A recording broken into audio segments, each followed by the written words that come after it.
ప్రభువైన యేసుక్రీస్తు నామములో మీ అందరికీ నా శుభములు తెలియజేస్తూ ఉన్నాను. ఈ యొక్క ఫ్రైడే బైబిల్ క్లాస్లో మనము ఆదికాండము 32వ అధ్యాయాన్ని మనం ప్రారంభిస్తూ ఉన్నాం. ఇంతవరకు మనము 31 అధ్యాయాన్ని మనం ధ్యానించాం. ఆదికాండం 1వ అధ్యాయం 1వ వచనం నుంచి వచనం వెంబడి వచనము ధ్యానిస్తూ 31 అధ్యాయాలు వి మెడిటేటెడ్ 31 చాప్టర్స్ కదా. ఎన్నో లోతైన విషయాలు, ఎన్నో అద్భుతమైన సంగతుల్ని నేర్చుకోవడానికి ప్రభు కృప చూపించి ఉన్నాడు. మరి 31వ అధ్యాయాన్ని మనం ప్రారంభిస్తున్నాం. 32వ అధ్యాయాన్ని ప్రారంభిస్తున్నాం. మరి 31వ అధ్యాయంలో జరిగిన సంఘటన ఏంటి? యాకోబు తన భార్యలను, తన యొక్క బిడ్డలను వెంట పెట్టుకొని మరి లాబానుకు చెప్పకుండా బయలుదేరడము. మరి మార్గ మధ్యలోకి వెళ్ళాక లాబాను తన ఇంట ఉన్నటువంటి గృహదేవతలు ఎవరో దొంగిలించారు కాబట్టి యాకోబే దొంగిలించి ఉంటాడన్న సంగతి మరి అపార్థము చేసుకొని మరి వెంటనే యాకోబుని తరమడము, యాకోబుని ఒక కొండ మీద కలుసుకొని ఆ తర్వాత తన వస్తువుల విషయమై యాకోబు గుడారం అంతా మరి వెతకడము. అవి దొరకకపోగా యాకోబు మరి లాబాను గద్దించడము, కోపగించుకోవడము. ఏమంటే చివరికి మరి ఇద్దరి మధ్య ఒక సంధి చేకూర్చబడుతుంది. ఆ కొండ మీదనే మరి ఇద్దరు కూడా ఒక నిబంధన చేసుకుంటారు. నిబంధన చేసుకొని చివరికి లాబాను యాకోబుని మరి యాకోబు యొక్క భార్యలను అలాగే తన యొక్క పిల్లల్ని దీవించి లాబాను అక్కడి నుంచి వెనుతిరిగి వెళ్ళిపోతాడు. అది మనము 31వ అధ్యాయంన మనము ధ్యానం చేసాం. ఇప్పుడు మనము 32వ అధ్యాయాన్ని మనం ప్రారంభిస్తూ ఉన్నాం. 32వ అధ్యాయము మొదటి వచనం చూసినట్లయితే, యాకోబు తన త్రోవను వెళ్ళుచుండగా దేవదూతలు అతన్ని ఎదుర్కొనిరి. యాకోబు తన త్రోవను వెళ్ళుచుండగా అన్న మాట మీరు గమనించాలి. త్రోవను వెళ్ళుచున్నాడా? యాకోబు ఎక్కడికి వెళ్తున్నాడు? యాకోబు తన తండ్రి ఇంటికి వెళ్తున్నాడు. ఎక్కడి నుంచి వెళ్తున్నాడు? కొండ మీద బలి అర్పించిన తర్వాత తండ్రి ఇంటికి వెళ్తున్నాడు. సరిగ్గా మాట్లాడాలి. కొండ మీద బలి అర్పించాడు, ఇప్పుడు తండ్రి ఇంటికి వెళ్తున్నాడు. అంటే ఇక్కడ ఒక ఆత్మీయమైన పాఠం ఉంది. యేసు ప్రభువారు కూడా కొండ మీద తాను బలిగా అర్పించుకున్న తర్వాత నేరుగా తండ్రి సన్నిధానంకి వెళ్ళిపోయాడు. యేసు ప్రభువారు కూడా కలువరి కొండ మీద తన ప్రాణమును ధారపోసిన తరువాత, తన జీవితాన్ని అర్పించిన తర్వాత, బలియాగముగా తన జీవితాన్ని సమర్పించిన తర్వాత నేరుగా తండ్రి వద్దకే చేరిపోయాడు. ఆమేన్. కాబట్టి యాకోబు జీవితంలో కూడా మనకు క్రీస్తు కనిపిస్తూ ఉన్నాడు. దీని బిడ్డరా, యాకోబు ప్రయాణం చేస్తున్నాడు. బలి అర్పించినాక మరి క్రీస్తు తండ్రి ఇంటి వైపు ప్రయాణం చేస్తున్నాడు. అలాగే మరి మనము కూడా యేసు రక్తంతో కడగబడిన తర్వాత క్రీస్తు బలియాగము మన జీవితంలో అనుభవించిన తర్వాత, క్రీస్తు ఒక సిలువను మన జీవితంలో మనం అనుభవించిన తర్వాత మనం కూడా ఒక ప్రయాణము చేస్తున్నాం. బైబిల్ అంటుంది మనమంతా కూడా ప్రయాణికులమే అంట. మొదటి పేతురులో చూసినట్లయితే మనము పరదేశులము యాత్రికులమై ఉన్నాము అని రాయబడి ఉంది. మనం ఎవరంట? మనము పరదేశులమంట. అంటే ఈ దేశానికి, ఈ లోకానికి చెందిన వారముగా మనము యాత్రికులమై ఉన్నామంట. అనగా మనము ఈ లోకం నుంచి పరలోకం వైపు మనము యాత్ర చేస్తున్నాం. కాబట్టి మనము యాత్ర చేస్తున్నాం. తండ్రి యొక్క సన్నిధానానికి మనం వెళ్ళబోతున్నాం. తండ్రి ఉండే లోకానికి మనం యాత్ర చేస్తున్నాం. తండ్రి ఇంటికి మనం బయలుదేరుతున్నాం. కాబట్టి యాకోబు ఒక ప్రయాణము విశ్వాసి యొక్క ప్రయాణాన్ని సూచిస్తూ ఉంది. ఆమేన్. హల్లెలూయా. సో కాబట్టి వీఆర్ ఎ పిలిగ్రిమ్స్. మనం ఒక యాత్రికుల మన సంగతి జ్ఞాపకం చేసుకోవాలి. చాలామంది జీవితాలు ఎలా ఉంటాయంటే ఇదే జీవితము, ఇదే శాశ్వతం అన్నట్టుగా జీవిస్తూ ఉంటారు. ఇదే పదులము, లోకమే పదులం అన్నట్టుగా, ఇక వేరే లోకమే లేదన్నట్టుగా జీవిస్తూ ఉంటారు. కానీ మనము యాత్రికుల మన సంగతి, ఈ భూమి మీద తాత్కాలికమైనటువంటి జీవితం జీవిస్తున్నామన్న సంగతి మనం గ్రహిస్తూ ఈ లోక దినాలు మనం జీవిస్తున్నప్పటికీ మన చూపు లోకం మీద కాక దేవుని రాజ్యం మీద ఉండాలి. ఆమేన్. కాబట్టి యాకోబు ఈ భూమి మీద జీవిస్తున్నప్పటికీ దేవుడు దేనికి శిల్పియు నిర్మాణకుడై ఉన్నాడో ఆ యొక్క పునాది గల పట్టణము కొరకు ఎదురు చూచుచుండను అని అబ్రహాము గురించి రాయబడి ఉంది.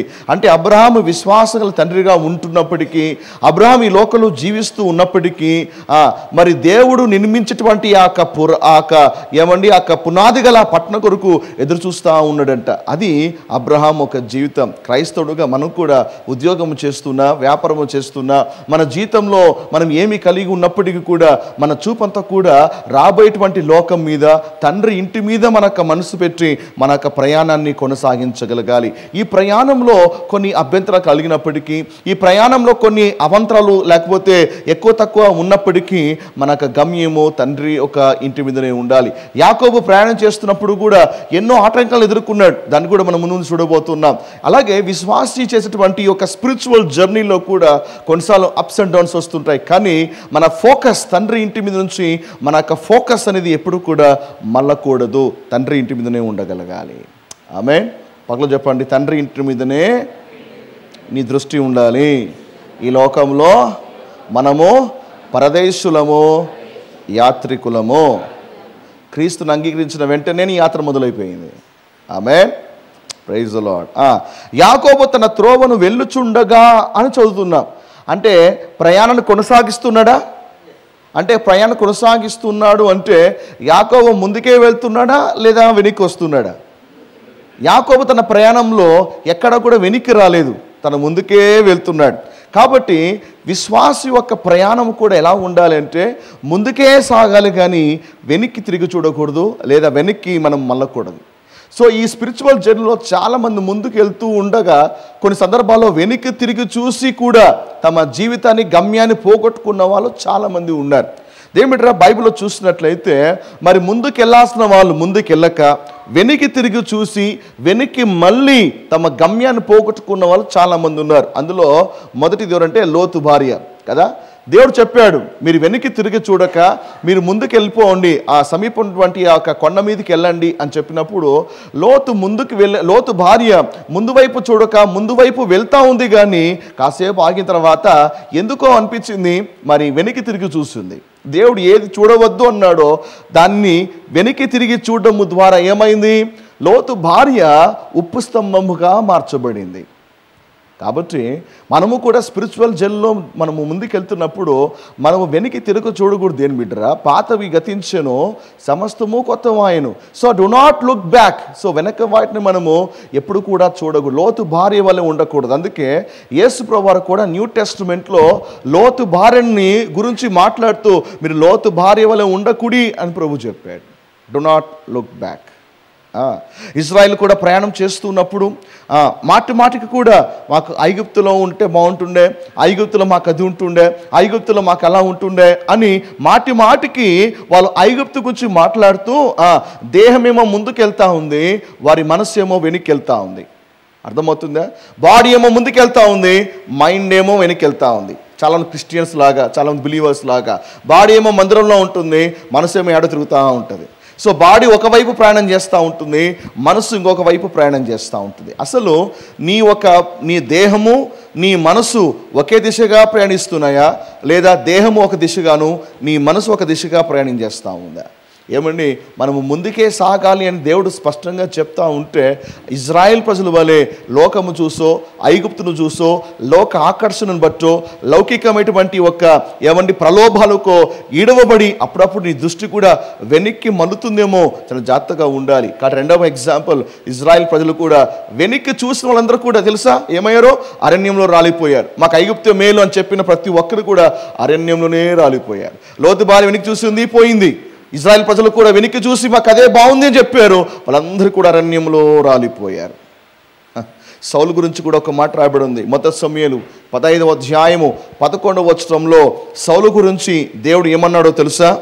సౌలు నన్ను అనుసరింపక వెనుక తీసి నా ఆజ్ఞలు గైకొనకపోయెను. ఏమంటున్నాడు? సౌలు నన్ను అనుసరింపక వెనుక తీశాడు, బాగా నడిచేవాడు, కానీ నా వెనుక తీసి నా ఆజ్ఞలను గైకొనలేదు. అంటే ఒక వ్యక్తి ఆజ్ఞలు గైకొనకపోవడము కూడా వెనుక తీసినట్లే, ఒక వ్యక్తి దేవుడు చెప్పిన మాటలు వినకపోవడము కూడా వెనుతిరిగినట్లే. అందుకే సౌలు తన రాజ్యాన్నే పోగొట్టుకున్నాడు. ఒక విశ్వాసి ముందు కాకుండా వెనక్కి తిరిగితే ఎన్ని పోగొట్టుకుంటాడో, ఇదిగో ఇది మూడవ ఉదాహరణ. లోతు భార్య తన కుటుంబాన్ని పోగొట్టుకుంది, తన ప్రాణాన్ని పోగొట్టుకుంది. ఇజ్రాయెల్ ప్రజలు వెనక్కి తిరిగి తమ గమ్యాన్ని పోగొట్టుకున్నారు, దేవుడు వాళ్ళ జీవితంలో పెట్టిన శ్రేష్టమైన వాగ్దాన దేశాన్ని పోగొట్టుకున్నారు. సౌలేమో ముందుకెళ్ళక వెనుక తీశాడు, దేవుని మాట వినక తన రాజ్యాన్ని పోగొట్టుకున్నాడు. నాలుగవది చూస్తే 78వ కీర్తన 57వ వచనంలో 78వ కీర్తన 57వ వచనంలో దేవుని యొక్క వాక్యము ఇజ్రాయేల్ ప్రజల గురించి రాయబడతా ఉంది. ఏమని తెలుసా? ఇజ్రాయేలు వెనుకకు తీసి ద్రోహులైరి, అంటే వెనుకకు తీయుట ద్రోహము, వెనుక తిరిగి చూడుట ద్రోహము, ముందుకు వెళ్ళకోకుండా మాటి మాటికి లోకం వైపు లౌకికమైన వాటి వైపు తిరగడము ద్రోహము అని రాయబడి ఉంది. ద్రోహం అంటే పొరుగు వారిని మోసం చేయడమే కాదు, ద్రోహం అంటే పొరుగు వారిని దగా చేయడము కుట్ర చేయడమే కాదు, ఏమంటే ద్రోహము అంటే ఎవరినో మనము వంచన చేయడము కాదు, ఈవెన్ మనము దేవుని యొక్క మాట వెనక మనం వెనుక తీసినా కూడా అది కూడా ద్రోహమే. సో స్పిరిచువల్ జర్నీలో మనము దేవుడు ఏ మార్గంలో వెళ్ళమంటున్నాడో ఆ మార్గంలో వెళ్ళక దేని బట్టో వెనక్కి చూస్తున్నావా? చాలామంది ప్రయాణం చేస్తూ ఎటువైపు చూస్తూ తమ గమ్యాన్ని పోగొట్టుకుంటున్నాడు. న్యూ టెస్ట్మెంట్లో దేమా అని ఒక వ్యక్తి కనిపిస్తాడు. దేమా పౌలుతో పాటు మంచిగా సేవ చేసేవాడే, కానీ మరి ఒక సందర్భంలో దేమా ఏమైందో పౌలును వదిలిపెట్టేసి వెళ్ళిపోయాడు. అందుకే పౌలు రాస్తాడు, దేమా ఇహలోకమును ప్రేమించి నన్ను విడిచిపెట్టి వెళ్ళిపోయాడు. అంటే మంచిగా ప్రయాణం చేసేవాడు సడన్గా లోకం అతనిలోకి ప్రవేశించింది, లోకమే బెటర్ కదా అని లోకానికి ఆకర్షితుడై పౌల్ని వదిలిపెట్టి సేవను వదిలిపెట్టి లోకంలోకి వెళ్ళిపోయినాడు దేమా. యాకోబులాగా నువ్వు ముందుకే వెళ్తున్నావా, లేదా కొన్ని పరిస్థితులు బట్టి నువ్వు వెనకడిగేస్తున్నావా? మినిస్ట్రీలో కూడా మన అడుగు ఎప్పుడు కూడా ముందే పడుతూ ఉండాలి. దేవుడు పెట్టినటువంటి ఉన్నతమైన పిలుపు వైపు మన యొక్క ప్రయాణం సాగుతుండాలి. అవరోధాలు వస్తాయి, ఆటంకాలు వస్తాయి, ఎన్నో ఇబ్బందులు వస్తాయి, కానీ ఏమాత్రం కూడా రాజీ పడక మన అడుగు ఎప్పుడు కూడా ముందే ఉండాలి, కానీ ఏ పరిస్థితి పట్టు కూడా వెనకడుగు వేయకూడదు. ప్రభు చెప్పినాడు కదా, ఏమని? నాకటి మీద చేయి పెట్టి వెనుక తట్టు చూచి ప్రతి వాడు పరలోక రాజ్యాలకి ప్రవేశించలేడు. నాకటి మీద చేపెట్టావా? దేవుని యొక్క ఏమని పరిచర్య విషయమై, దేవుని యొక్క మార్గం విషయమై నీవు ఒక నిబంధన చేసుకుని అడుగు ముందుకేసావా?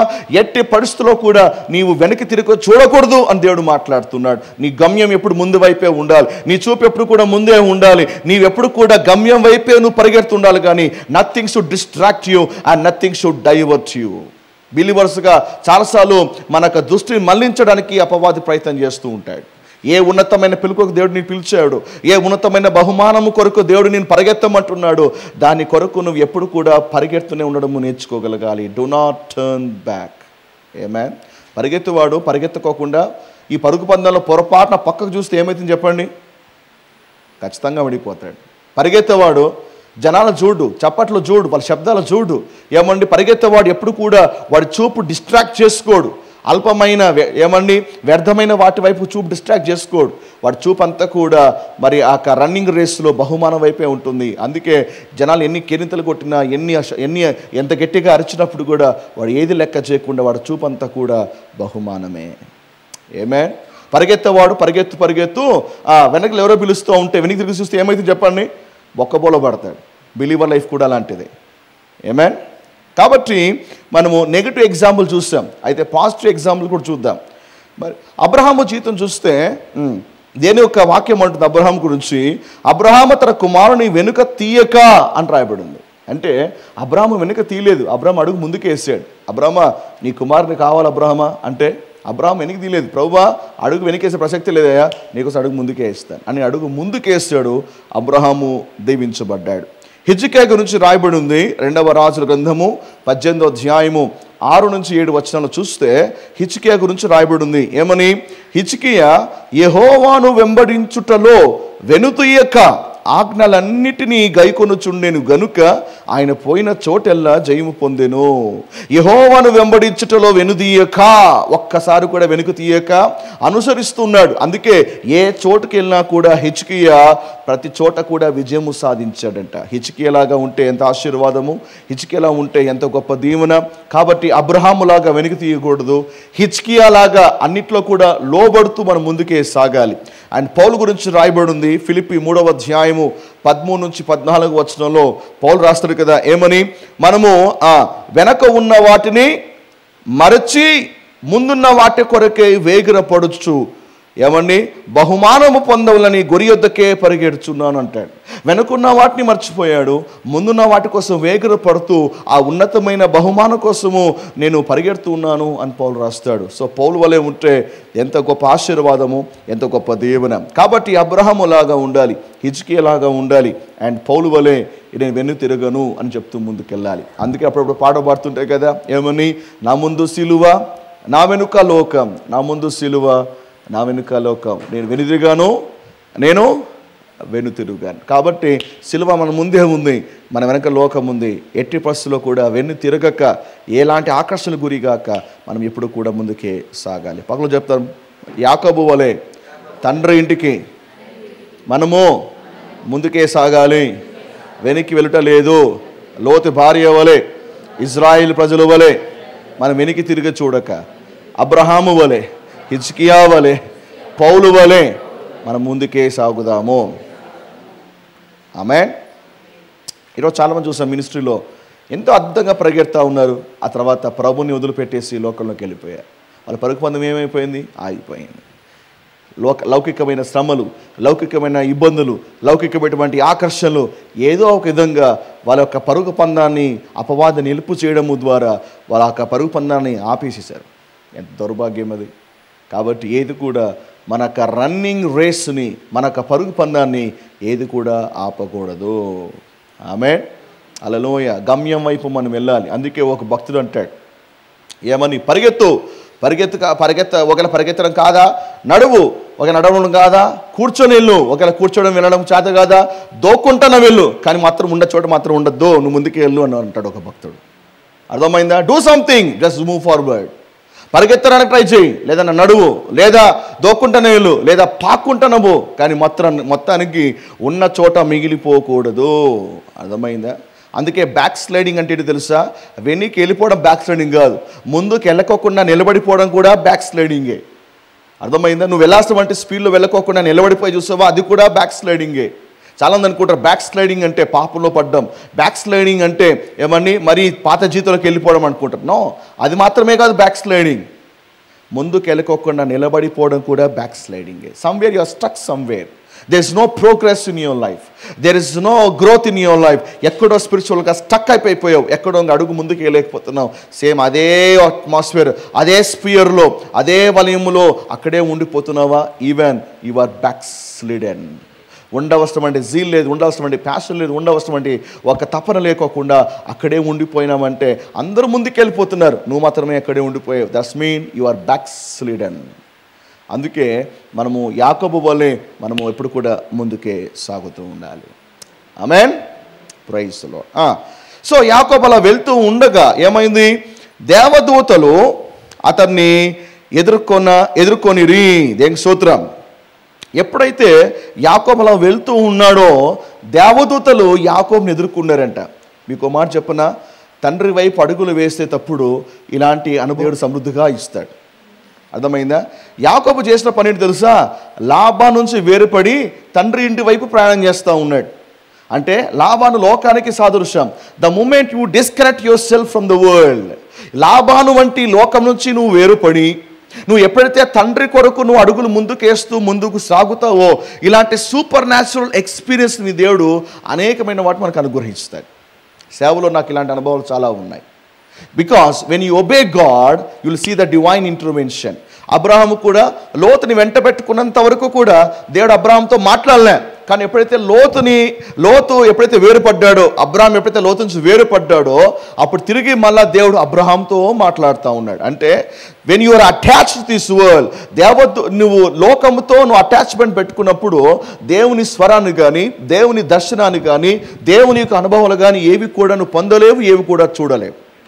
బట్ ఎప్పుడైతే లోకంతో డిస్కనెక్ట్ అవుతావో అప్పుడు దేవుని యొక్క సంకల్పము, దేవుని యొక్క దర్శనము, దేవుని యొక్క ఆ యొక్క అనుభవాలన్నీ కూడా నువ్వు పొందుకోగలుగుతావు. So disconnecting yourself from the world is very very important. Amen. వాళ్ళు చెప్పండి, లోకంతో కనెక్షన్ వద్దు. హల్లెలూయా. దేవుని స్వరం వినాలంటే లోక స్వరాన్ని కట్ చేసుకోవాలి. దేవుని చూడాలి అంటే లోకాన్ని చూడడం మానేయాలి. హల్లెలూయా. నేను బైబిల్లో బాగా గమనించాను, లోకంతో ఎవరైతే డిస్కనెక్ట్ అవుతారో, డిస్కనెక్ట్ అంటే ఏంది అంటే కంప్లీట్గా నా లోకంతో సంబంధం లేదు కాదు, అంటే లౌకికమైన వాటితో ఎవరైతే డిస్కనెక్ట్ అవుతారో వాళ్ళ లైఫ్లో దేవుడు అఖండమైన బ్లెస్సింగ్స్ పెట్టాడు. బైబిల్లో చూశాను, అబ్రహాం కూడా ఎప్పుడైతే లోతు నుంచి వేరుపడ్డాడో అప్పుడు దేవుడు మాట్లాడుతున్నాడు, ఈ దేశం అంతా నీకు ఇస్తాను, నువ్వు కుడికి ఎడమకు మొత్తం తిరుగు, అడుగుపెట్టి స్థలం అంతా నీకు ఇచ్చేస్తాను, నీ యొక్క జనాంగం ఇసుక రేణువులో విస్తరింపజేస్తాను. అమోఘమైన వాగ్దానం లోతు నుంచి వేరుపడిన తర్వాత. ఇక్కడ యాకోబు కూడా లాభా నుంచి వేరుపడినాక మొదటిసారి దేవదూతలను చూస్తూ ఉన్నాడు యాకోబు. అంటే every time you separate your self from this world, దేవుడు ఏదో విధముగా నిన్ను దర్శిస్తాడు, దేవుడు ఏదో విధముగా నీతో మాట్లాడతాడు, దేవుడు సూపర్ న్యాచురల్ ఎక్స్పీరియన్స్ని నీకు అనుకరిస్తాడు. మీకు విషయం తెలుసా, దేవుడు కొత్త ద్రాక్షరసాన్ని పాత తిత్తులో పోసేవాడు కాదండి. అర్థమైందా? కొత్త ద్రాక్షరసం అటువంటి తన అనుభవాలని పాత తిత్తులో పోయాడు. ఇంకా పాత తిత్తి, పాత జీవితము, పాత వ్యవహారము, పాత ఒక లైఫ్ స్టైల్ కలిగి ఉంటే నువ్వు లైఫ్లో కొత్త ద్రాక్షరసాన్ని అనుభవించలేవు. కొత్త ద్రాక్షరసము కొత్త తిత్తులోనే పోయాలి. హల్లెలూయా. సో దేవుడు అనేకమైన అనుభవాలు తన బిడ్డలకి ఇవ్వడానికి ఇష్టపడతా ఉన్నాడు. అయితే కొత్త తిత్తి కావాలి. నేర్పిల్లరా, if you are remaining same with this world, ఆ లోకముతో ఉంటూ లోకాన్ని ప్రేమిస్తూ లోకానికి ఆకర్షించబడుతూ లోపల లోకాన్ని ప్రేమిస్తూ గొప్ప దేవా నాకు అనుభవాలు కావాలి అంటే ప్రభు అంటాడు, I'm sorry, disconnect yourself from this world. ఇలాంటి లాభాల నుంచి డిస్కనెక్ట్ చేసుకోవాలి.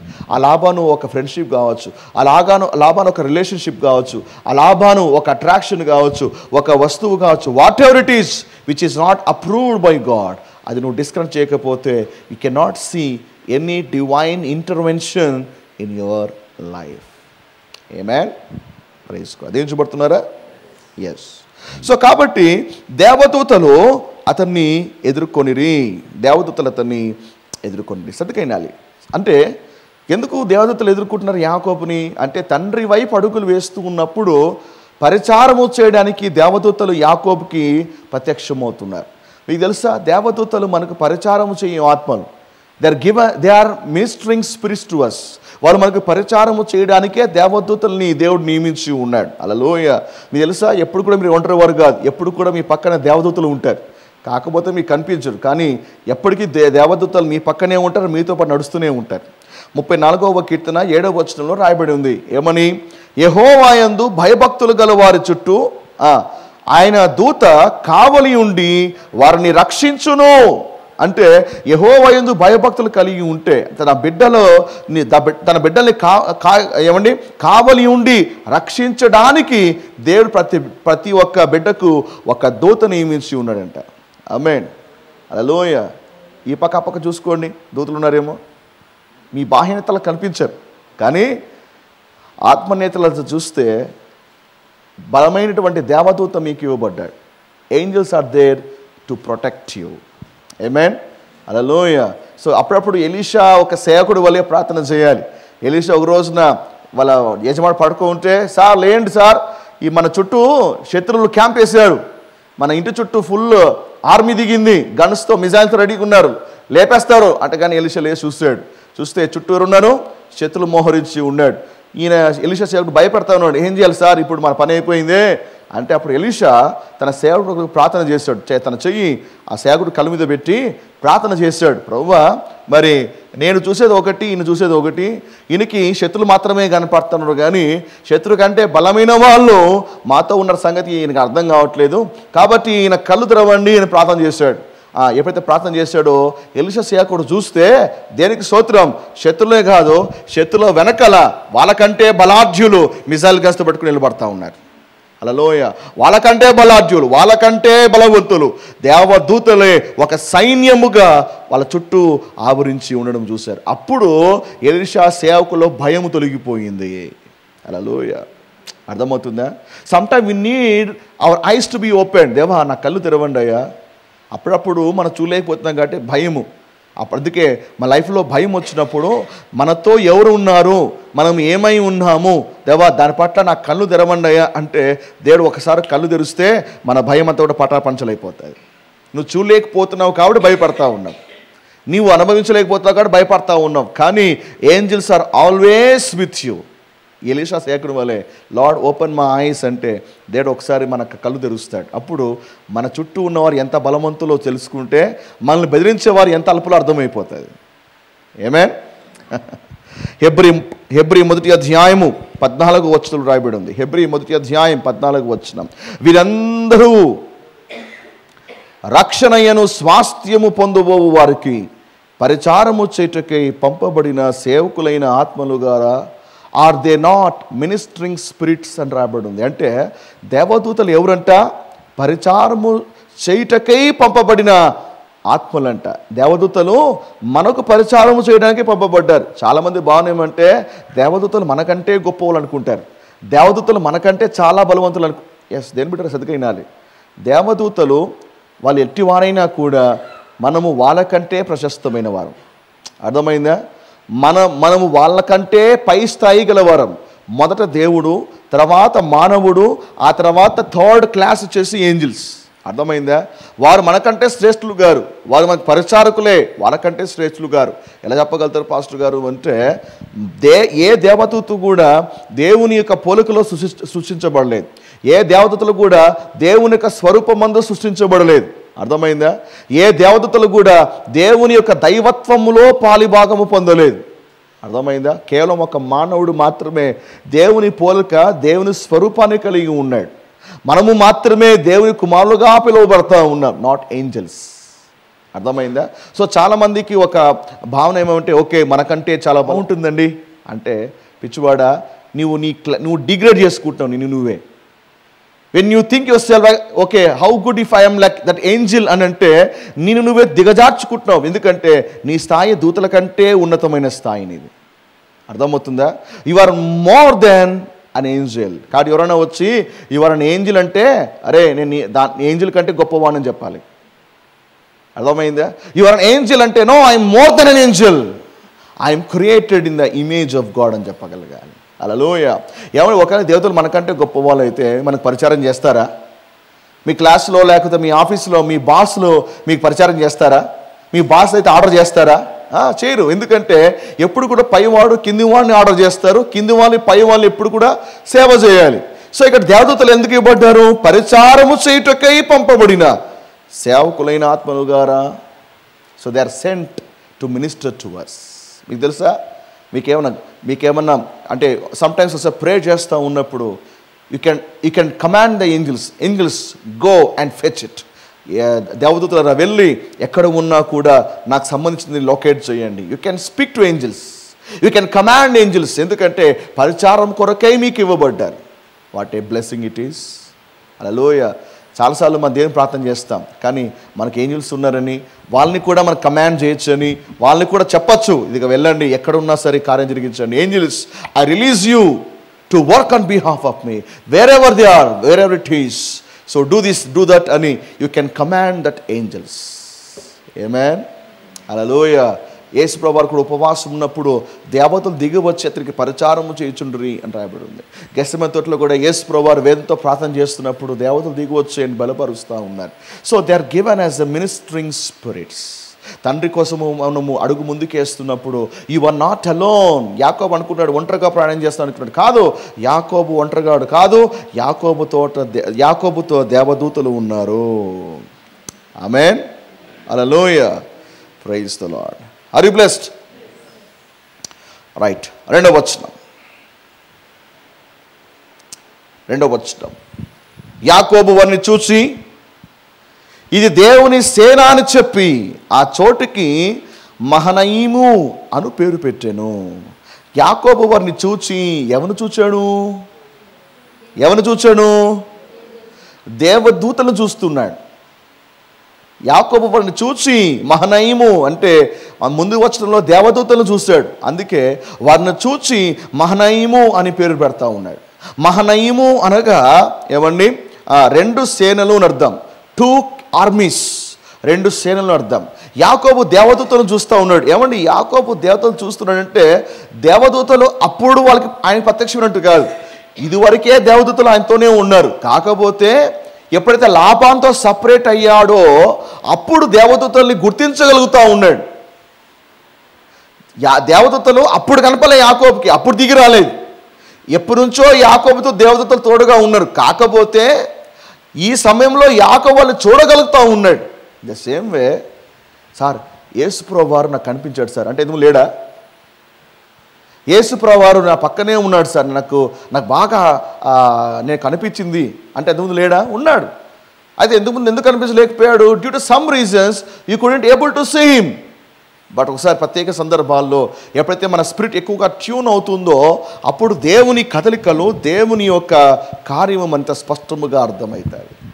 లాభంతో అతుక్కున్నప్పుడు దేవదూతలు ఉన్నా కూడా పట్టించుకోలే, అసలు ఉన్నాడు సంగతి తెలియదు యాకోబుకి. When you are attach to this world, ఏమండి, మన ఆత్మ లోకంతో అటాచ్ అయినప్పుడు ప్రభు మన పక్కనే ఉన్నా, మనతోనే ఉన్నా, మన పక్కనే ఉన్నా, మనతో మాట్లాడుతున్నా ఏది కూడా మనకు అనిపించదు. Why? Your spirit is attached to this world. అందుకే దేవుడు మీతోనే ఉన్నాడు, మీ పక్కనే ఉన్నాడని అనిపించదు. దేవుడు మీతో మాట్లాడుతున్నాడని ఏమీ అనిపించదు. దేవుని సన్నిధిని తాకుతా ఉందన్న కూడా ఏమి అనిపించదు. ఎందుకంటే your spirit is so much attached to this world. లాభంతో ఎక్కడో అతకపోయింది నీ ఆత్మ. అందుకే నీతో ఉన్నా నీకేం అనిపించట్లేదు. ఒక్కసారి లాభంతో డిస్కనెక్ట్గా నీతో ఎవరున్నాడో నీకు అర్థమవుతుంది.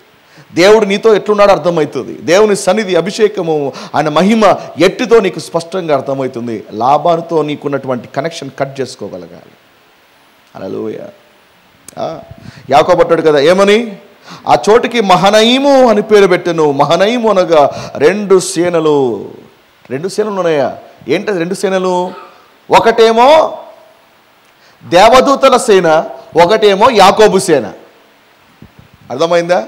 2 సేనలు ఉన్నాయి. అందుకే ఆ చోటికి, అనగా దేవుని సేన, మానవుని సేన 2 కూడా అక్కడ కలుసుకున్నాయి. అందుకే ఆ చోటికి మహనయీము అని పేరు పెట్టాడు. హల్లెలూయా. ఏమిటి సతికినాలి? మరి ఒక వ్యక్తి ఉన్నాడు, జాన్ పేటన్ అని. మీరు ఆయన గురించి చిన్నలో నాకు తెలియదు. జాన్ పేటన్ అని చాలా గొప్ప సేవకుడైన. మీరు మిషనరీ స్టోరీలు చదవాలండి. మన ప్రపంచాన్ని, క్రైస్తవ్యాన్ని, మన దేవుని రాజ్యాలను ఎలాగా వాడబడ్డారో మనమంతా ఎక్కువగా ఇలాంటి మిషనరీ స్టోరీలు చదివితే బాగుంటుంది. మన న్యూస్ పేపర్లు, స్వాతి పత్రికలు, ఆంధ్రజ్యోతులు రాగానే నవ్య పేపర్లు, ఇంకేం చదువుతామండి. ఇంకా అప్పుడప్పుడు ఏమన్నా వస్తే అట్లాంటి సినిమా సంబంధించినటువంటి మ్యాగజైన్లు, ఇవి బాగా బోర్డు చదువుతాం, ఇవన్నీ ఆసక్తిగా. కానీ మనం ఎక్కువగా మిషనరీ స్టోరీస్ కూడా చదవాలి. ఈరోజు మనం ఇట్లా ఉన్నామంటే వాళ్ళు అంతగా తమ జీవితాన్ని అంకితం చేసుకున్నారండి. వాళ్ళు అంతగా తమ ప్రాణాలను దారిపోస్తారు, అంతగా ప్రభు కోసము రగిలించబడ్డారు. వాళ్ళు చేసినటువంటి పోరాటానికి ఫలితమే ఈరోజు మన స్వాతంత్రం. మన దేశానికి స్వాతంత్రము ఎందరో తమ ప్రాణాన్ని త్యాగము చేశారు కాబట్టే ఈ స్వేచ్ఛను అనుభవిస్తాను. ఫ్రీడమ్ అనేది ఉచితంగా ఇవ్వబడలే, దానికి ఎవరో మూల్యం చెల్లించారు. అలాగే స్పిరిచువల్గా కూడా చాలామంది ఫైట్ చేశారు, చాలా నిలబడ్డారు, గొప్ప గొప్ప వ్యక్తులు నిలబడ్డారు. అందుకే I always love to read the biographies of missionaries. మిషనరీలో ఒక చరిత్ర చదవడం అంటే నాకు చాలా ఇష్టం. ఎందుకంటే అది చదివితే నాకు స్ఫూర్తి వస్తుంది, అది చదివితే నాకు ప్రేరణ వస్తుంది. అది చదివితే ఎక్కడో ఒకవేళ చల్లాడిపోయినట్టుగా ఉన్నా మళ్ళీ నా గుండె మళ్ళీ వేడి పుడతాయి. I love to read that missionaries. So కాబట్టి జాన్ పేటన్ వంటి వ్యక్తి చాలా అద్భుతంగా వాడబడ్డాడు. సమయం లేదు దాని గురించి వివరించడానికి. ఒక్కొక్క మిషన్ గురించి చెప్పాలంటే ఒక ప్రసంగమే కావాలి. ఈ యొక్క జాన్ పేటన్ ఒక రోజున మరి అంటే గొప్పగా వాడబడతా ఉన్నాడు. ఆ సంగతి కొంతమంది శత్రువులకి నచ్చలేదు. ఆయన ఎటు తిరిగి మట్టు పెట్టాలి, ఎటు తిరిగి ఆయన్ని అంతం చేయాలి అని తలంచుకున్నారు. ఒకరోజు డిసైడ్ చేసుకున్నారు, జాన్ పేటన్ ఒక ఇంటి మీద ముప్పెట్టుగా దాడి చేయాలి, వారందరినీ కూడా బయట లాక్కొచ్చి పెట్రోల్ పోసి నిప్పెట్టేయాలి అని డిసైడ్ అయిపోయారు. కాబట్టి అన్నట్టుగానే ఒక రాత్రి అకస్మాత్తుగా మెరుపు దాడి చేశారు. ఈ సంగతి జాన్ పేటన్కి అర్థమైపోయింది. తన ఇంట్లో తన భార్య మాత్రమే ఉన్నారు. ఇద్దరు కూడా మోకరించారు, ఎందుకంటే వాళ్ళు నిస్సహాయులు కదా. ఇద్దరు కూడా మరి మోకరించి ప్రార్థన చేస్తూ ఉన్నారు. రాత్రంతా ప్రార్థన చేస్తూ ఉన్నారు. ప్రార్థన చేస్తున్నారు. గంట అయిపోయింది, 2 గంటలైంది, 3 గంటలైంది, 4 గంటలైంది. చివరికి తెల్లవారిపోయింది. ప్రార్థన చేస్తూ ఉన్నారు. ఆ తర్వాత తెల్లవారి తర్వాత చూస్తే ఎవరైతే దాడి చేయడానికి వచ్చారో వాళ్ళు కనిపించలేదు. వాళ్ళందరూ కూడా వెళ్ళిపోతూ ఉన్నారు. ఇంకేదో నిరాశలో, ఇంకా ఎందుకో వీలు పడలేదో అన్నటువంటి ఒక చికాకుతో వాళ్ళందరూ కూడా వెళ్ళిపోయేటువంటి దృశ్యాన్ని చూశారు. దేనికి స్తోత్రం, అమ్మయ్యని ఊపిరి పీల్చుకున్నారు, దేనికి స్తోత్రం చెప్పారు. ఆ తర్వాత ఒక సంవత్సరం తర్వాత ఆఫ్టర్ 1 year ఏమైందంటే ఎవరైతే దాడి చేయడానికి పూనుకున్నారో వాళ్ళలో ఒక ముఖ్యుడు, ఒక మెయిన్ పర్సన్ యేసు ప్రభువుని అంగీకరించాడు. యేసు ప్రభుని స్వరక్షకుడిగా అంగీకరించి మాత్రమే కాదు, సేవ చేయడం కూడా మొదలుపెట్టాడు. 1 year తర్వాత అతను రక్షించబడ్డము చూసి మరి ఈ యొక్క జాన్ పేటన్ అతన్ని కలుసుకున్నాడు. ఇద్దరు కూడా కలుసుకున్నారు. మాట సందర్భంలో మరి ఇతను జాన్ పేటన్ తెలుసుకున్నాడు ఆ దాడి చేసేటువంటి వాళ్ళలో ఈయన ముఖ్యుడు అని. అప్పుడు అడిగాడు జాన్ పేటన్, మరి ఆ రోజు వచ్చారు కదా, మరి మీరు అన్నారు కదా వచ్చి దాడి చేశామని, మరి ఎందుకు ఆ రోజు మీరు వచ్చిన తర్వాత మీరు మార్నింగ్ తెల్లవారగానే ఎన్నికి వెళ్ళిపోయారు, ఏమైంది అని అంటే, అప్పుడు ఆ ముఖ్యుడు అన్నాడు కదా, మరి రాత్రి మేమేమో వచ్చాం, కత్తులు తీసుకొని వచ్చాము, ఆయుధాలు తీసుకొని వచ్చాము దాడి చేయడానికి, కానీ ఒకటి చెప్పండి, ఎవరు మీ ఇంట్లో దాదాపు వందల మందికి పైగా మీ ఇంటి చుట్టూ రౌండప్ వేస్తూ ఉన్నారు, తెల్ల బట్టలు వేసుకున్నారు, మెరిసిపోతున్న వాళ్ళ బట్టలు, వాళ్ళ చేతుల్లో బలమైనటువంటి ఖడ్గాలు ఉన్నాయి, ఆ ఖడ్గాలన్నీ కూడా తిప్పుతూ 100 మందికి పైగా మీ చుట్టూ కూడా మీ ఇంటి చుట్టూ కూడా రౌండ్లు వేస్తూ ఉన్నారు, చాలా బలాఢ్యులు, చాలా హైట్ ఉన్నారు, చాలా మెరిసిపోతూ ఉన్నారు. వాళ్ళని చూడగానే మాకు గుండెలు ఆగిపోయినాయి, వాళ్ళతో పెట్టుకుంటే ఇక ఆత్మహత్యనే అనే ఆ సంగతి మాకు అర్థమైపోయింది, అందుకే దాడి చేయడానికి వచ్చినాం కానీ మా వల్ల కాలే, వేచి ఉన్నాం ఒకవేళ వెళ్ళిపోతారేమో అని, కానీ రాత్రంతా వాళ్ళు మాకంటే పట్టుదలతో ఉన్నారు, ఇంకా మాకు వీలు పడలేదు కాబట్టి మేము వెళ్ళిపోయాం. ఆ రాత్రి ఎవరు సార్ మీరు ఎవరినైనా పిలిపించుకున్నారా అని అంటే, లేదండి, ఆ రాత్రి నేను నా భార్య మాత్రమే ఉన్నాము. ఈయనకు అర్థం కాలేదు, మీ ఇద్దరే ఉన్నారా? అవును, నేను నా భార్య మాత్రమే ఉన్నాను.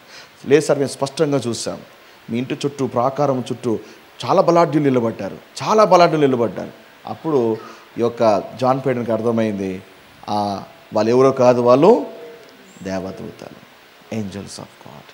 ఇలా చెప్పుకుంటూ పోతే అనేక మంది మిషనరీ జీవితాల్లో ఇలాంటి సంఘటనలు చాలా కోకొల్లలుగా జరిగి ఉన్నాయి. ఇలాంటి ఏంజల్స్ మనకి ఇవ్వబడ్డారు. మీకు తెలుసా, మనకు తెలియకోకుండానే చాలా వాటిని తప్పించబడుతున్నాం. ఈ యొక్క జాన్ పేటన్కి ఈయన తారసపడ్డాడు కాబట్టి చెప్పాడు, కానీ ఒకసారి మనకు తెలియకోకుండా భయపడి దూరం జరిగే వాళ్ళు చాలామంది ఉంటారు. మనకు తెలియకోకుండా దేవదూతలు మన పక్షంగా నిలబడి కార్యం జరిగించి ఉంటారు, ఆ సంగతి మనకు తెలియదు. బట్ హెవెన్కి వెళ్ళిన తర్వాత అర్థమవుతుంది ఎన్నిసార్లు తప్పించబడ్డాము, ఎన్నిసార్లు మనము కాపాడబడ్డాము, ఎన్నిసార్లు నడిపించబడుతున్నాము. ఆమేన్. సో కాబట్టి యాకోబు ఏం చేశాడు, ఆ ప్లేస్కి మహనయీము అని పేరు పెట్టాడు, 2 సేనలు అని అర్థం.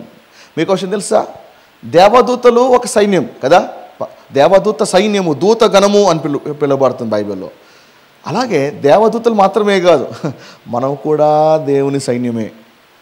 Even we are the army of God కదా, మనం కూడా దేవుని సైన్యమే. హల్లెలూయా. కాకపోతే మన సైన్యానికి అధిపతి ఎవరు? యేసు ప్రభువు వారే కదా. మన సేనా నాయకుడు ఎవరు? యేసు ప్రభువు వారు. He's the captain of our salvation.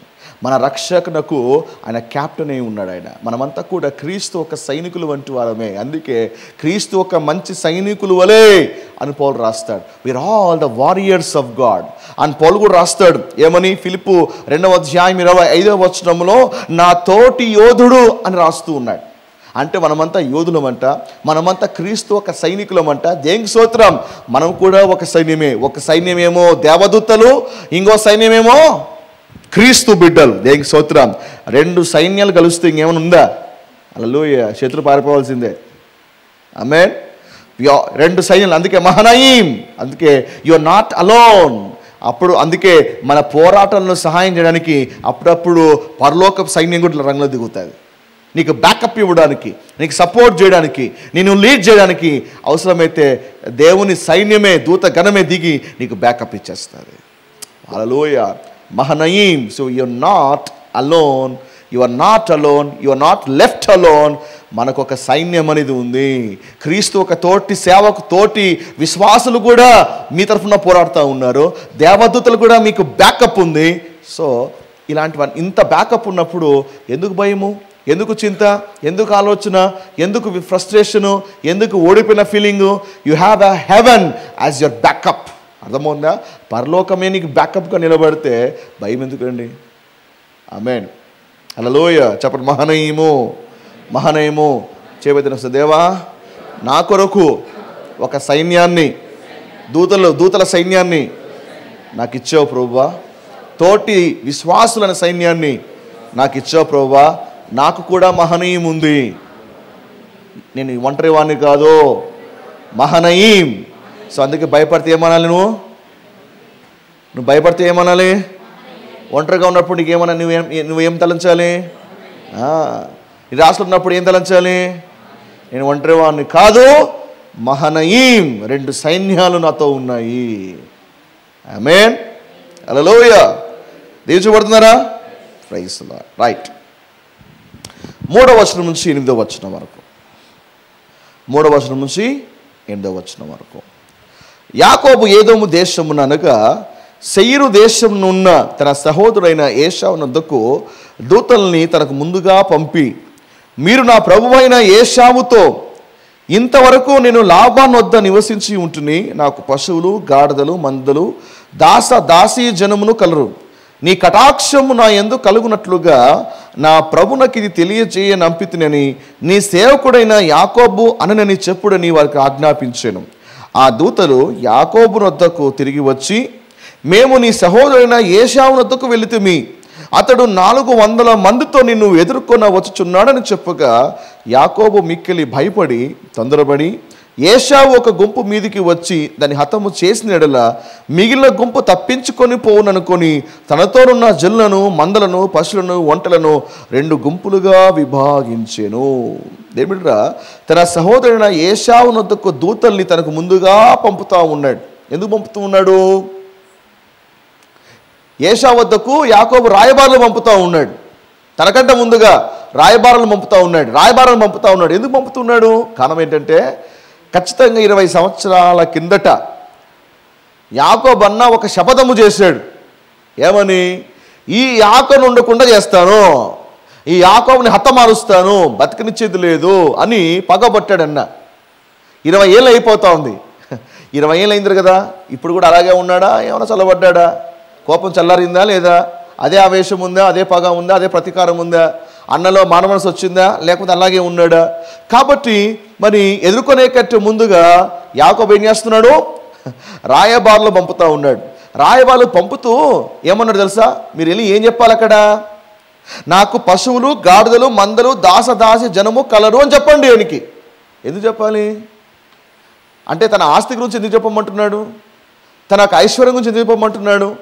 తను ఎంత సంపాదించాడో దాని గురించి ఎందుకు చెప్పమంటున్నాడు అక్కడ? కారణం ఏమంటే, ఇది చెప్పకపోతే యాకోబు మళ్ళా వస్తున్నాడా? ఈసారి ఏం దోచుకుందామని వస్తున్నాడు. ఒకసారి కుట్రపన్నాడు, మోసం చేశాడు, మొత్తం దోచుకుని వెళ్ళిపోయాడు. ఇప్పుడు మళ్ళా వస్తున్నాడు. మళ్ళీ ఏమైనా ఆశిస్తున్నాడా? మళ్ళీ ఏమైనా తీసుకెళ్ళిపోతాడా కుయితి చేత అని? ఒకవేళ ఏశావు యాకోబుని అపార్థము చేసుకుంటాడేమో, అయ్యా నేను వచ్చేది దొంగతనము మోసం చేయడానికి కోసం కాదు, దేవుడు నాకు అదొరకే సమృద్ధిగా ఇచ్చి ఉన్నాడు, కాబట్టి నేను నిన్ను కలుసుకునే ప్రయత్నం ఏంటంటే నీ నుంచి ఏదో ఆశించి కాదు, దేవుడు నాకు సమృద్ధిగా ఇచ్చాడు అని ఒకవేళ ఏశావుల అనుమానం ఏమైనా వస్తుందేమో అని అనుమానము వచ్చిన వెంటనే నివృత్తి చేయబడ్డానికే రాయబారులు పంపుతా ఉన్నాడు. హల్లెలూయా. ఎందుకంటే అనుమానం తీసేస్తే మైండ్ చాలా క్లారిటీగా ఉంటుంది. కానీ అనుమానంతో ఉంటే అనుమానంతోనే మాట్లాడుతూ ఉంటే మాట్లాడంతసేపు బయటికేమో మా తల ఊపుతుంటాం, కానీ లోపలేమో ఏమై ఉంటుంది? ఎందుకు మాట్లాడుతూ ఉన్నాడు, ఎందుకు వచ్చింది, ఈయన ఉద్దేశం ఏంటి అర్థం కాదు కదా. Lot of confusions. అందుకే యాకోబు ఏం చేస్తున్నాడు? అనుమానాన్ని క్లియర్ చేస్తా ఉన్నాడు. అనుమానం క్లియర్ చేస్తే అప్పుడు ఎదుటి వ్యక్తి చాలా స్పష్టంగా క్లియర్గా ఆలోచించగలుగుతాడు. హల్లెలూయా. అయితే యాకోబు మిక్కిలి భయపడుతున్నాడు.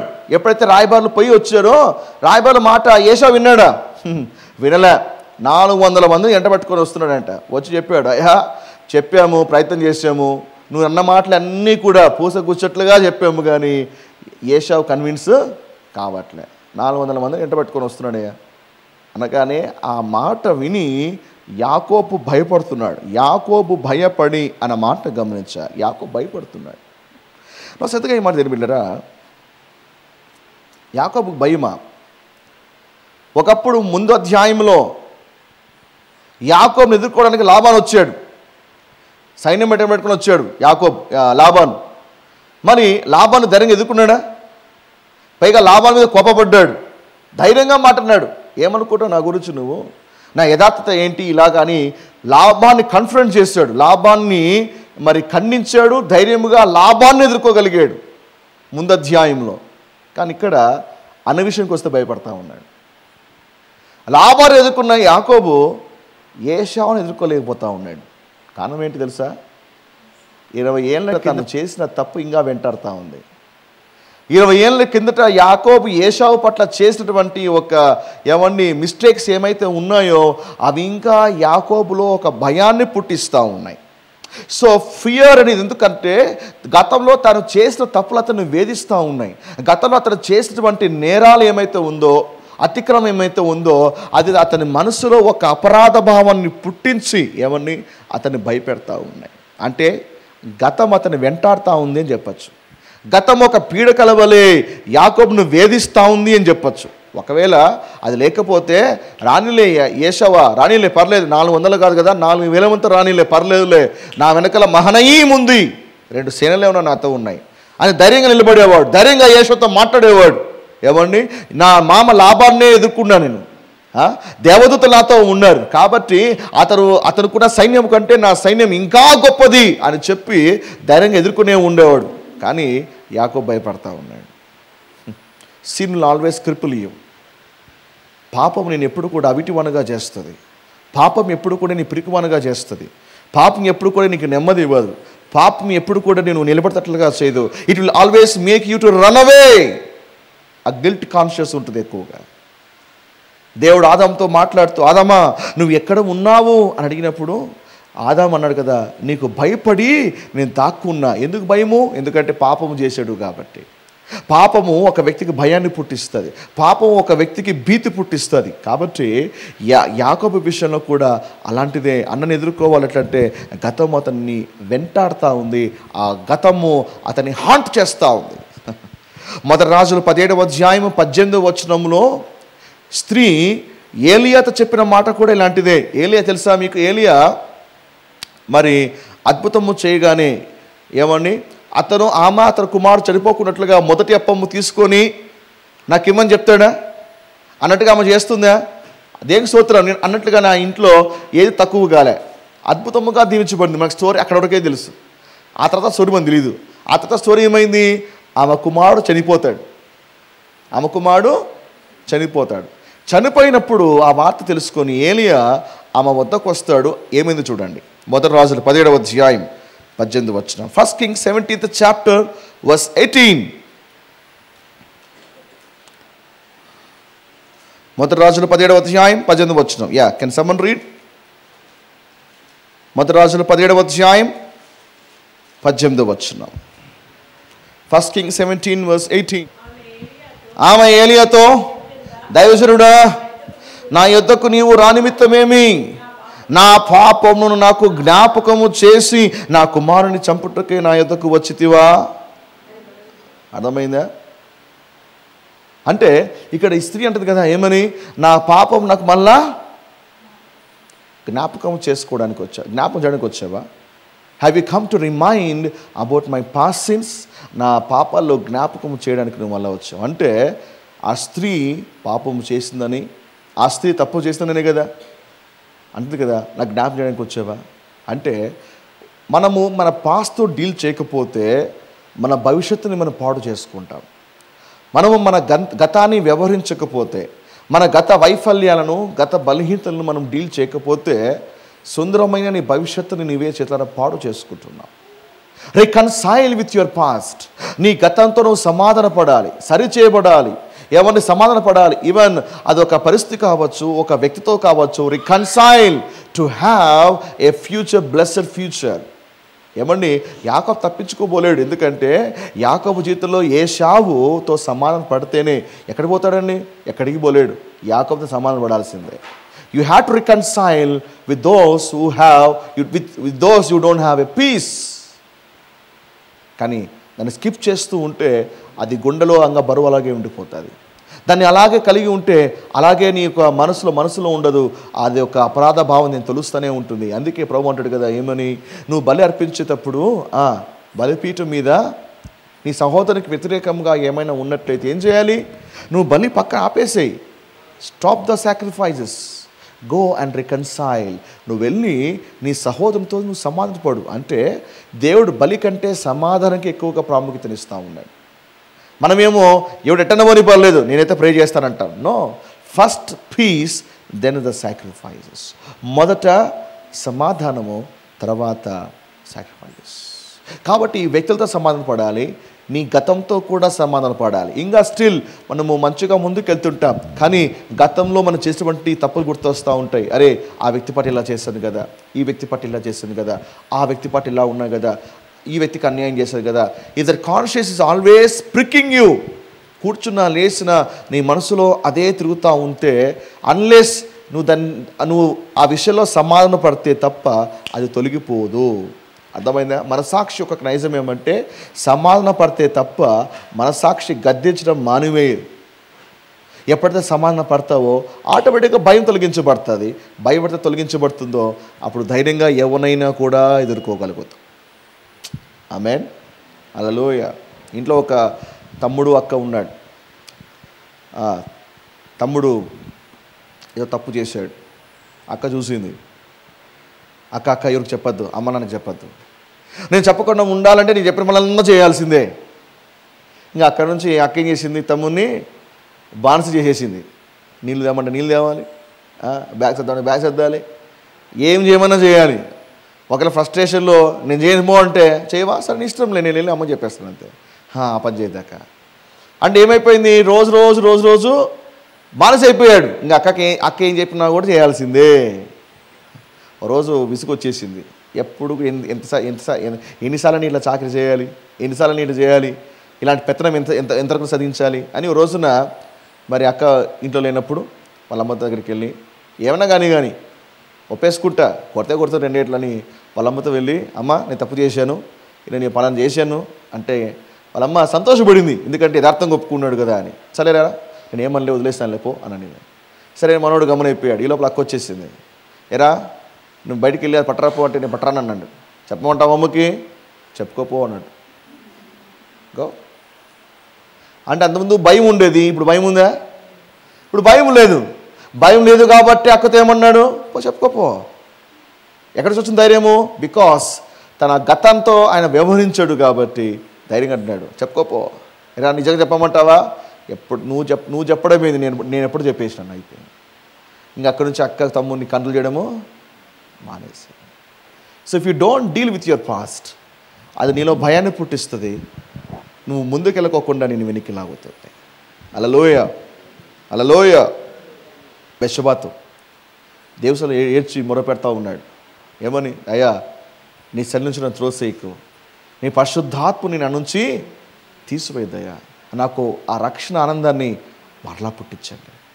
దావీదు ఆ అపరాధ భావం అతన్ని వేధిస్తూ ఉంది. దేవసంలో సాగిలపడతా ఉన్నాడు, ఏడుస్తూ ఉన్నాడు. God please forgive me.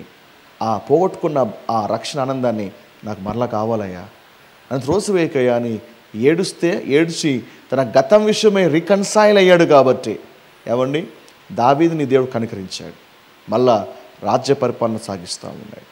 If you don't reconcile and if you keep skipping, నీ లైఫ్లో ఇలాంటి ఇన్సిడెంట్ని స్కిప్ చేస్తూ ఉంటే నువ్వు అనుకుంటున్నావు దాటి వెయిట తప్పించుకుంటాను అనుకుంటున్నావు, కానీ మళ్ళా నీ మెడకే వస్తుంటుంది. అది you have to face it. ఏదో రోజు ఏషాను ఎదుర్కోవాల్సిందే, ఏదో రోజు దాన్ని నువ్వు రికన్సైల్ కావాల్సిందే. అప్పుడే ఆ గిల్టీ అనేది నీ నుంచి తొలగించబడుతుంది. 20 ఏళ్ళు కాదు, యాకోబుకి 20 ఏళ్ళు అయినా కూడా యాకోబు ఒక హృదయంలో భయము పోలేదు. 20 ఏళ్ళు అయినా, అర్థమవుతుందా? Even after 20 years. సో ఈ కాన్షియస్ ఒక లక్ష్యం తెలుసా? 20 ఏళ్ళు కాదు, 50 ఏళ్ళు అయినా అంటిల్ యూ రికన్సైల్, ఆ ఫీలింగ్ నీ మైండ్లోంచి పోదు. అర్థమైందా? So find piece with every one. Go and tell sorry to every one. ఎవరి విధంగా తప్పు చేసావా, గో అండ్ టెల్ సారీ. లేకపోతే రికన్సైల్ చేయి, లేకపోతే యథార్థంగా ఒప్పుకో. అయ్యా నీ పట్ల నేను ఇది చేశాను, సిస్టర్ ఈ పట్ల మీకు ఈ పట్ల చేశాను, అయ్యా ఈ పట్ల నీ విషయంలో నేను వివరించాను, అప్పటి నుంచి ఎందుకు నన్ను తొలుస్తూ ఉంది. ఎప్పుడైతే చెప్తావో దెన్ నీలో ఉన్నటువంటి ఆ ప్రెషర్ అనేది రిలీజ్ అవుతుంది అండ్ గిల్ట్ ఫీలింగ్ అనేది తప్పకుండా వెళ్ళిపోతుంది. ఆ తర్వాత నువ్వు ఫ్రీగా మాట్లాడతావు. గిల్ట్ ఉంటే నువ్వు ఫ్రీగా మాట్లాడలేవు. గిల్ట్ ఉంటే నువ్వు చాలా ఓపెన్ హార్ట్తో నువ్వు మాట్లాడలేవు. నువ్వు ఎప్పుడు కూడా మాట్లాడినా మరి ఆ పెద్ద విరుపు మాటలే ఉంటాయి, కానీ నువ్వు మనస్ఫూర్తిగా ఎప్పుడు కూడా నువ్వు మాట్లాడలేవు. ఆమేన్. నా ప్రభు అయిన యేషావుతో ఏమంటున్నాడు? నా ప్రభువైన యేషావుతో సంబోధిస్తూ ఉన్నాడు. నా ప్రభువైన 4వ వచనంలో అంటున్నాడు కదా, ఏమని? నా ప్రభువైన యేషావు అని సంబోధిస్తున్నాడు. ఏమండి, యాకోబు యేషావుని ఏమని సంబోధిస్తున్నాడు? ఇది చెప్పాలి. ఏమని సంబోధిస్తున్నాడు? నా ప్రభువు అని అంటున్నాడు. 18వ వచనం గమనించండి. నీ సేవకుడైన యాకోబు. యాకోబు ఎవరంట? ఏశావుకి సేవకుడంట. కానీ ఇక్కడ గమనించాలి, యాకోబు అన్నని నా ప్రభు అంటున్నాడు. యాకోబు అన్నకి సేవకుడు అని సంబోధిస్తూ ఉన్నాడు. కానీ దేవుడి తన జీవితంలో పెట్టిన అమోఘమైన ప్రణాళిక ఏంటో తెలుసా? యాకోబు జీవితంలో దేవుని సంకల్పం ఏంటో తెలుసా? 25వ అధ్యాయం 23వ వచనంలో దేవుడు ముందుగానే యాకోబు పుట్టకముందే చెప్పిన మాట తెలుసా? పెద్దవాడు చిన్నవానికి దాసుడు అవుతాడు. పెద్దవాడు చిన్నవాడికి దాసుడు అవుతాడు. అది దేవుని యొక్క ప్రణాళిక. కానీ ఇప్పుడు ఏమైంది యాకోబు పరిస్థితి? చిన్నవాడు పెద్దవాడికి దాసుడు అయిపోయాడు. చిన్నవాడు పెద్దవాడికి దాసుడు అయిపోయాడు. అందుకే నా ప్రభువు అంటున్నాడు, నేను ఈ సేవకుని అంటున్నాడు. అంటే లైఫ్ అతను చేసినటువంటి పాపము అతని జీవితాన్ని తలకిందులు చేసేసింది. తలగా ఉండాల్సిన వాడు ఇప్పుడు తోకగా మారిపోయాడు. తలగా నియమించబడాల్సిన వాడు ఇప్పుడు తోకగా మారిపోయాడు అన్నాడు కదా. నా యజమానుడా, నేను ఈ సేవకుని అని అన్న విషయమై సంబోధిస్తూ ఉన్నాడు. కాబట్టి you should never never never forget dealing with your past. ఏమండి, పాపము నువ్వు వ్యవహరించకపోతే నీ స్థితిని తారుమారు చేస్తుంది. దేవుడు నువ్వు తలగానే ఉందువు అని చెప్పాడు. కానీ if you have a sin in your life, if there is a guilt in your life, వాగ్దానము అట్లాగే ఉంటుంది, కానీ లైఫ్ మాత్రం ఉల్టా పోతూ ఉంటుంది. నువ్వు ఎప్పుడు తోకగానే ఉంటావు. దేవుడు చెప్పింది ఒకటి, నీ లైఫ్ ఏమో ఒకటి. ఇదిగో యాకోబు లాగా దేవుడేమో వాగ్దానం ఇలాగిచ్చాడు, యాకోబు లైఫ్ ఏమో ఇలా పోతూ ఉంది, స్లేవుగా పోతూ ఉంది, ఉల్టా పోతూ ఉంది. సో దట్స్ వై ప్రామిస్ ఉంటే సరిపోదు, ప్రామిస్ తగ్గట్టుగా మనం కూడా నడుచుకోవాలి. సో ఎక్కడైనా సరే నువ్వు తలగా లేవా, నువ్వు రికాన్సల్ కావాలి. ఎక్కడ మిస్టేక్ జరిగింది, ఎక్కడైనా సరే నువ్వు తోకగా నియమించబడ్డావా, ఆలోచించాలి ఎక్కడ జరుగుతుంది మిస్టేక్. నా దేవుడు చెప్పింది ఏంటి, నా లైఫ్ ఏంటి, నా దేవుడు ఏమో వాగ్దానం చేశాడు, నా లైఫ్ ఎలా పోతా ఉంది. సో ఎక్కడో బ్రీచ్ ఎక్కడో జరిగింది, ఎక్కడో ఆటంకం వచ్చింది, ఎక్కడో మిస్టేక్ జరిగింది, ఇమ్మీడియట్గా దాన్ని సరి చేసుకోగలగాలి. హల్లెలూయా. 20 ఏళ్ళు అవుతుంది, బట్ స్టిల్ యాకోబుకి ఏశాకు మధ్య అది ఇంకా క్లియర్ అనేది కావట్లేదు. అదే కారణం 27వ అధ్యాయం 44 నుంచి 45 వచనంలో యాకోబుతో వాళ్ళ తల్లి అంటుంది ఏమని అంటే, ఎప్పుడైతే యాకోబు ఈ యొక్క జ్యేష్ఠత్వపు హక్కుని సంపాదించుకున్నాడో ఆ తల్లి అంటది కదా, ఏమని, అయ్యా బాబు నువ్వు పరిగెత్తు, నా తండ్రింటికి వెళ్ళిపో, నువ్వు ఇక్కడ ఉండొద్దు, మీ అన్న నేను చంపే ట్రై చేస్తున్నాడు, నువ్వు వెళ్ళిపో అన్నప్పుడు అంటూ ఒక మాట ఉంది కదా, ఏమని, నీ అన్న కోపము నీ మీద నుండి తొలగి నీవు అతనికి చేసిన వాటిని అతడు మరచు వరకు లాభాన్నొత కొన్నాళ్ళు ఉండు. అంటే మీ అన్నకి నీ మీద కోపం పోయేంత వరకు నువ్వు లాభాన్ని కాడ ఉండు, అప్పుడు నేను అక్కడి నుండి నిన్ను పిలిపించేదను అనింది. నేనే పిలిపిస్తాను, అంతకు నువ్వు ఆడే ఉండు. 20 ఏళ్ళు అయింది, సమాచారం రాలే. అంటే అన్న మర్చిపోయాడా? 20 years అయింది. అమ్మ చెప్పింది, మర్చిపోతే అన్న నేనే కబురు పెడతా, నేనే నిన్ను పిలిపిస్తాను అని చెప్పింది. 1 year అయిపోయింది, 2 years అయింది, 3 years అయింది, 4 years అయింది, 20 years అవుతా ఉంది. అక్కడ నుంచి కబురు రావట్లేదు. దట్స్ మీన్స్ అన్న ఇంకా మర్చిపోలేదు దాని గురించి. అందుకే అన్న రాకంటే ముందే నేను అన్నకాడికి పోతే అయిపోలే, let me go and let me reconcile అని యాకోబే తొలి అడుగు వేస్తూ ఉన్నాడు. హల్లెలూయా. అడుగు వేస్తూ ఉన్నాడు. ఏమన్నా కానిగాక నేను వెళ్తాను అని పీస్ కొరకై మొదటి అడుగు యాకోబు వేసాడు. హల్లెలూయా. నువ్వు సరిగ్గా ఏమంటున్నాలి, ఎప్పుడైతే అడుగు వేసాడో ఏం చేస్తూ ఉన్నాడు, దానికంటే ముందు భయపడి ఒక పని చేస్తూ ఉన్నాడు. ఏమని, తనకున్నటువంటి దాన్ని 2 గుంపులు చేస్తూ ఉన్నాడు. భయపడి తొందరపడి ఏశావు ఒక గుంపు మీదికి వచ్చి దాన్ని హతము చేసినడులా మిగిలిన గుంపు తప్పించుకొని పోననుకొని తనతో ఉన్న జనులను, మందలను, పశువులను, ఒంటెలను 2 గుంపులుగా విభాగించాడు. భయపడి ఇంకో తప్పు చేస్తూ ఉన్నాడు. ఏమని, ఉన్న వాళ్ళని 2 గ్రూపులు చేశాడు, group A and group B.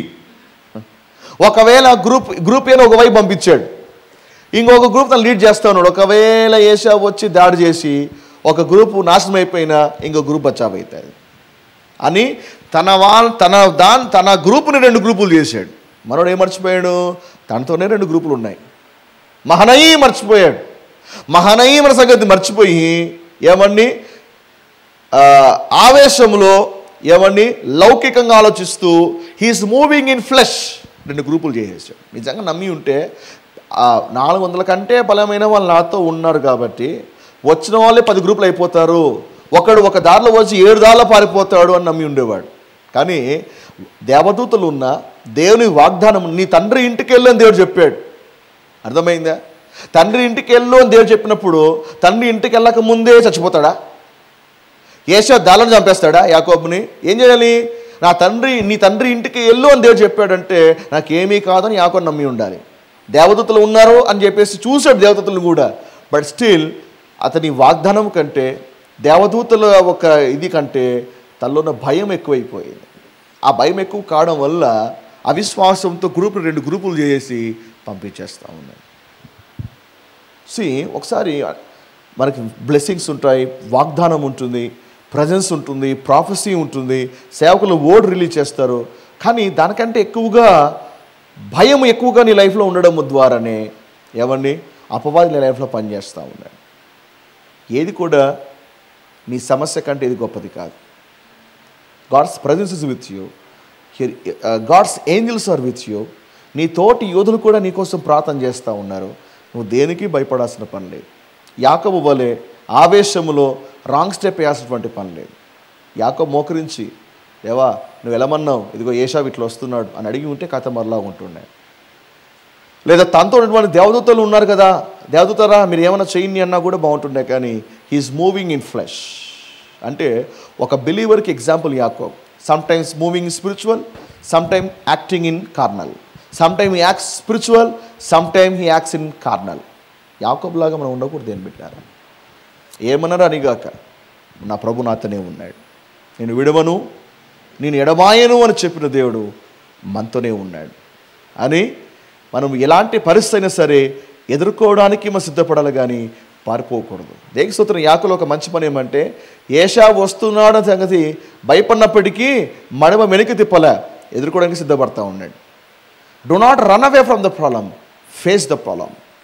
అది ఒక సమాధానం గురించి కావచ్చు, ఏమండి రికన్సిలేషన్ కావచ్చు, what ever is troubling you, you must ready to face it. Do not skip and do not escape. నిజమైనటువంటి దేవుని బిడ్డ తప్పించుకోడు, అవాయిడ్ చేయడు, కరెక్ట్గా దాన్ని ఫేస్ చేస్తాడు. అర్థమైందా? నీకు విరోధముగా నీకు వ్యతిరేకంగా ఎవరైనా ఉన్నారా? మేబీ ఆ వ్యక్తి నీకు తరసపడుకోకుండా తప్పించుకుంటున్నాడా? You go and directly talk to him. That's right attitude. కూర్చొని వాట్స్ హ్యాపెనింగ్, ఏమవుతుంది అని డైరెక్ట్గా స్ట్రైట్గా వెళ్ళగలగాలి. Be straight and be very open. If you keep skipping it, మళ్ళీ అది వచ్చి నీ కాలు చుట్టుకుంటా ఉంటుంది. And you cannot be a free person. Amen? కాబట్టి ఏదైనా సరే అసమాధానంగా ఉందా, గో అండ్ టాక్ డైరెక్ట్లీ. ఏం పర్లేదు. ఎంతకాలం మోస్తావు అసమాధానాన్ని? ఆ గిల్ట్ ఎంతకాలం మోస్తావు? ఆ డిఫరెన్స్ని ఎంతకాలం మోస్తావు? ఆ పాప భీతిని ఎంతకాలం మోస్తావు? Deal it. ఒక్కసారి డీల్ చేస్తే అయిపోతుంది అంతే. You'll be free. ఆ తర్వాత నువ్వు ధైర్యంగా ముందుకు వెళ్ళగలుగుతావు. ఏదో రోజున ఫేస్ చేయాల్సిందే. నువ్వు ఆ టెస్ట్ పాస్ కాకపోతే దేవుడు అదే ఎగ్జామ్ పదే సార్లు పెడతా ఉంటాడు, పదే పెడతానే ఉంటాడు. You have to pass exam. లైఫ్లో ఏషావుని డీల్ చేయాలంటే డీల్ చేయాలి. అప్పుడు తప్పించుకున్నా ఇంకో రూపంలో ఏషావు వస్తాడు, అప్పుడు తప్పించుకున్నా ఏషావు ఇంకో రూపంలో వస్తాడు. లైఫ్లో ఏషాను ఒకసారి డీల్ చేసావా ఇంకోసారి కనిపించాడు. అర్థమైందా? Deal that Esau in your life. Amen? కాబట్టి 2 గ్రూపులు చేశాడు యాకోబు. అలా చేయకోకుండా have faith in God. Amen. Praise the Lord. Are you blessed?